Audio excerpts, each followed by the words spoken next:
Hello and welcome to BevBall. I'm Jacob Getty and I'm joined here with two great KBEV leaders. Say hi, Alana Morgan. Hi, I'm Alana Morgan. And I'm here with Hi, I'm Jackson Harris. along with the Beverly Hills High School varsity basketball team. Today we're going to get an inside look at these players' experiences and unique stories. Due to current circumstances with the COVID-19 pandemic, this interview will take place online. We would like to take a quick second to remind all viewers to practice social distancing in order to slow the spread of the virus and stay safe. So athletes, thank you for joining us here today. Our first question is, what is your favorite memory from this past season?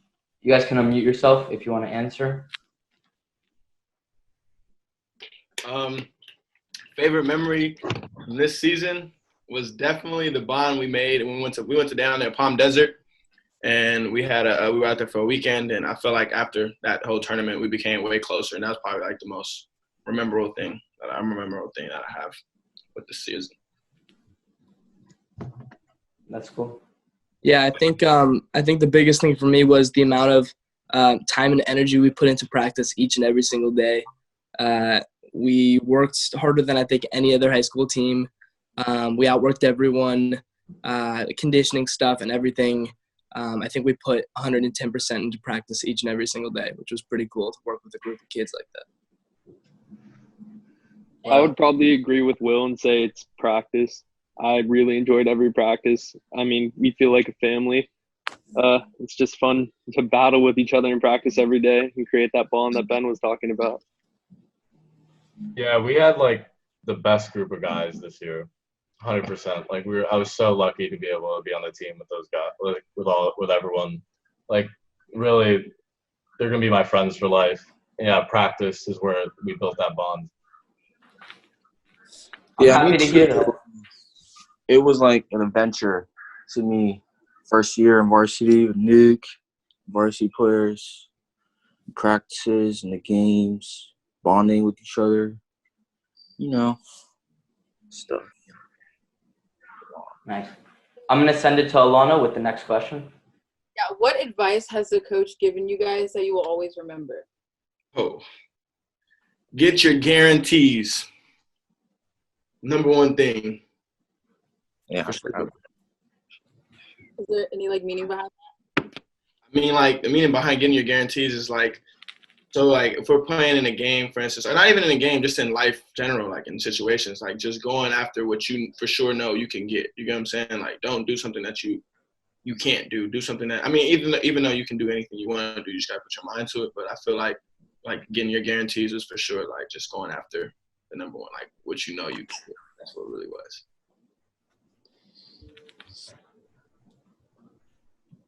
Yeah, like biggest piece of advice, Jarvis, to me, be a good person. He always preached whatever you put out in the world is what you're gonna get back on the game and in life in general. And I really hold that close to me. So, if you guys could replay the season, what would you guys change? We would not lose. For sure.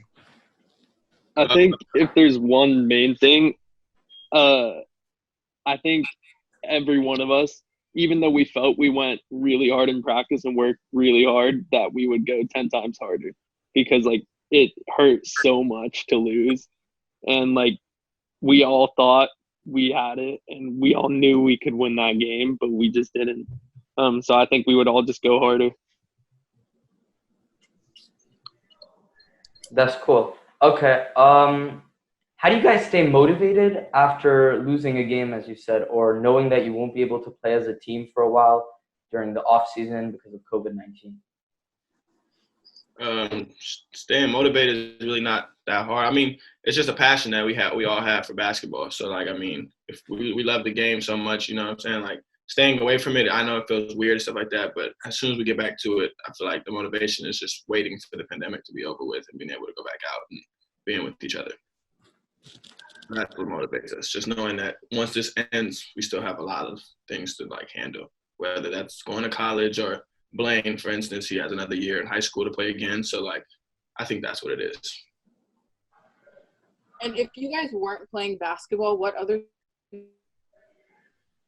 would you like to play? I can't answer that because there's nothing else I would rather be doing than that. Yeah, I can't answer that one. Start off with the different sport before basketball.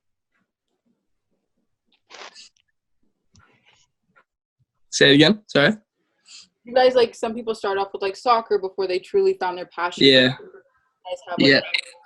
I this year I did play 3 sports. So I was in football and golf, and I could say honestly, there's no other sport at Beverly that I believe worked harder and felt like a family than basketball, because we were really putting our blood, sweat, and tears every single day. I know for the football team, some kids didn't care. They were just there because they wanted like a reputation or a title. But that wasn't the case for basketball, where everyone wanted to fight and compete and win. And that was a complete different change in mindset than any other sport here. So there's no other sport I'd rather play than basketball with these guys.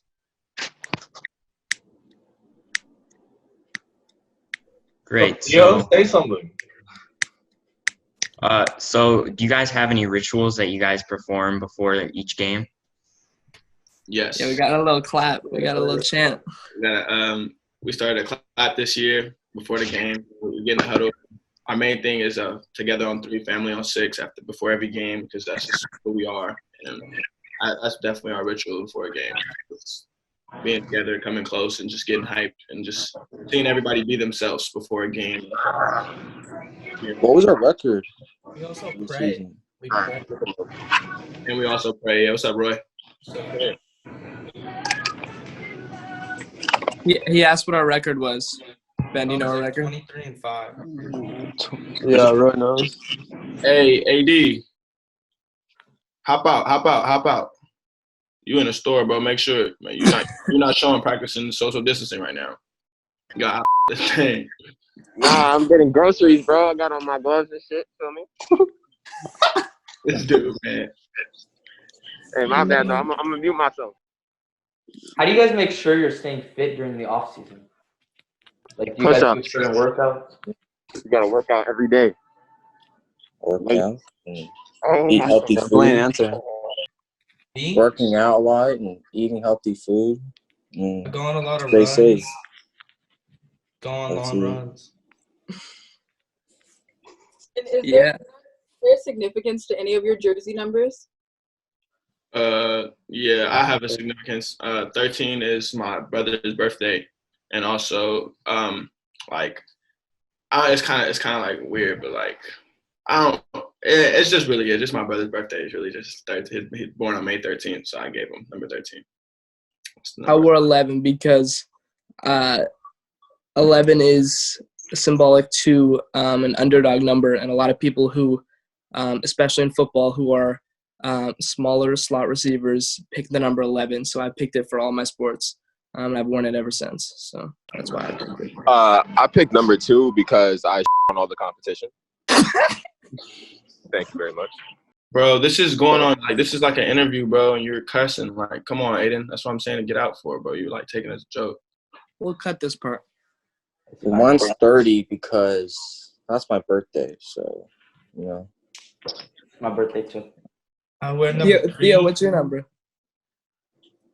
I wear number 3. Yo, what number did I wear? 4. No, I just picked 4 because it was random. There's no significance behind 4. Roy, go ahead. What was you saying? I wear 3 because I want it for forever with my brother. That's his number. Because D Wade, Chris Paul, AI, and also the Earth is the 3rd planet. I like that. I love that. Yeah, that's tough, bro. Thank you. Inspirational. Inspirational, man. I miss Blaine. Bro, I miss you guys. This is so sad. I know, dude. I miss you guys every single day. Now I can't see you guys. It sucks. What about you, Nick? My number? You know, there's nothing to it. I've just been wearing 15 since. Oh, you got the jersey on? Hold up. You got to keep your jersey? Yo, why didn't you give the jersey back, man? You know Nick didn't give it back on purpose. He did not give that back. I still have to give it back to Jarvis. It's okay. We'll talk about that later. You're not giving that back. Sly Fox. Hudson. I ain't Oh, never have miss. to give this back up here. Yeah, I still got that baby. Here's that fire. That's the best jersey. Best jersey we ever had.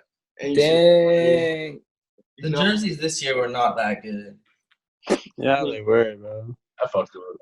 I thought we were great. I thought we looked like a team and together. Good answer. JV got the better jerseys. Okay. Yeah. Like the Hudson. Exactly.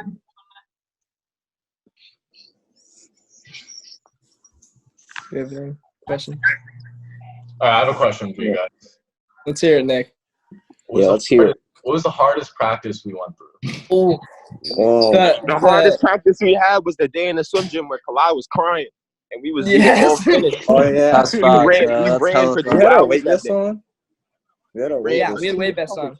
Yeah, we had weight vests on, and Yeah. Kalai was we were all in the circle, and Kalai was crying, trying to finish Yeah. his workouts. Yeah. When we were doing the trash can drill, when we were running Oh, around. trash can Nah, drill was nah, rough. Oh, Yeah, that- that was the that hardest was was So Ben, tell the show what we would do during conditioning. Oh boy. Conditioning was different. Like conditioning was. Let me put my hat back on. But conditioning was crazy. Like it was just a whole different. Like when Coach Gibb came this year, and compared to last year, it was just a whole different like regimen. Like we went and the hill was the craziest thing in my life. Like I mean, we had resistant bands and weight vests on, and we would have to run, and like we would think that there was a cone. You'd be like go all the way to the top cone. It was just a lot of just running and having to run miles at 6:30. Everybody had to run a mile under 6:30 to be on a team with weight vests on. It was just a lot of like a lot. Like a lot of people couldn't make it in the beginning, and toward the end of the conditioning, people started making it that didn't make it. For instance, like it's just a lot. It's a lot of that. the bands when we had to run with them inside the gym and dribble with them. I think that was the hardest. I think it might have been our third day of conditioning. That was impossible to me. How do you remember? So for the seniors, how has school closing affected your final year as a student and an athlete? It made me happy that I could sit at home and not do anything, but I miss my friends and my teammates. Seeing them every day was the best part of school. That's it, though. I miss you, Aiden. That's miss very you, Will. true. It's yeah, it's a little hard not seeing your friends, especially when everyone says second semester, senior year is when you make like those relationships and you have fun. And it's not really an emphasis on school because you know pretty much where you're going, which is kind of disappointing. But we've been trying to stay in touch on the phone, etc. But it's not really been the same. So it's disappointing with that. I had golf season coming up, so I was preparing for that. Unfortunately, that was canceled, so Hey, we no Will, longer have what that shirt either. you wearing? All right, What shirt am I wearing? Uh-oh, I'm wearing Mr. guy a next year. T-shirt. I Yes, might be sir. going. Could you guys Yeah. mention which schools you guys committed to or are going to? I'm still deciding right now, but I do have some options between Portland State and Southern Utah, both Division I basketball, to go play basketball. He's announcing that a little bit. Yeah. I committed to the Ibeen Young Academy at USC, so I'll be going there. I'm going to I'm Northeastern deciding. in Boston. Go, next Nick. year. Wait, where you going, Nick? I'm going to Northeastern in Boston next year. I'll be hooping there too. My Walking dog. on. Yes, sir. I'm deciding between Syracuse and Lehigh. Oh, yeah. Is you on that team? Gotta go Big Orange. Syracuse? Gotta go to Big Orange. For me, I'm going to UC Irvine. Yeah, You got the Hudson. UC. Staying home. Yeah. Yeah. That's awesome. Games like the Beverly versus Samo game, how do you guys handle the pressure of such a large crowd and still like be able to show out? Dang.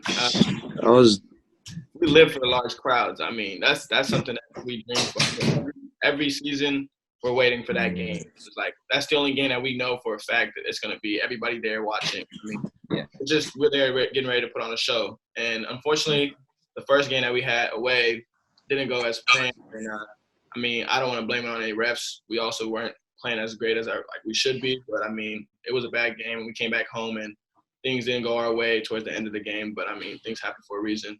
It made us closer though, for sure, and we became more like aware of things like that and closer to the end of the games. And the Mayfair game was for sure our best game because we were down 10 and we were facing a lot of adversity, just facing just so much stuff with having a top recruit in the country and just a lot of things before that game. And we went out and played our hearts out, and unfortunately it didn't come out our way either. But it was a great game. And So preparation meets opportunity. How do you guys handle your frustration when a referee's decision doesn't go your way, like in that game? I mean, that's hard. That's real hard, especially like playing the whole game and having to deal with the referees doing what they're doing. It's tough, very tough, very tough. Yeah, you gotta like hold it in. You That's can't terrible. say anything to the refs. Can't say anything. That game was awful though. That hurt. I think that we can't really use the Samo game as an example because it was really bad. Yeah, the referees, that game, I mean, towards the end of the game, unfortunately, I got 2 texts and I was suspended for the previous game. I mean, in the next game after that. And luckily, we didn't play anybody too crazy. We played too good of a team, but I was suspended and I wasn't allowed to play. That was due to CIF rules, but that was because of bad reffing, and I couldn't hold it in anymore. So, how is team support important for the future of the team? What do you mean by that? So, here I'll rephrase it. So, how is supporting each other important? That's number one.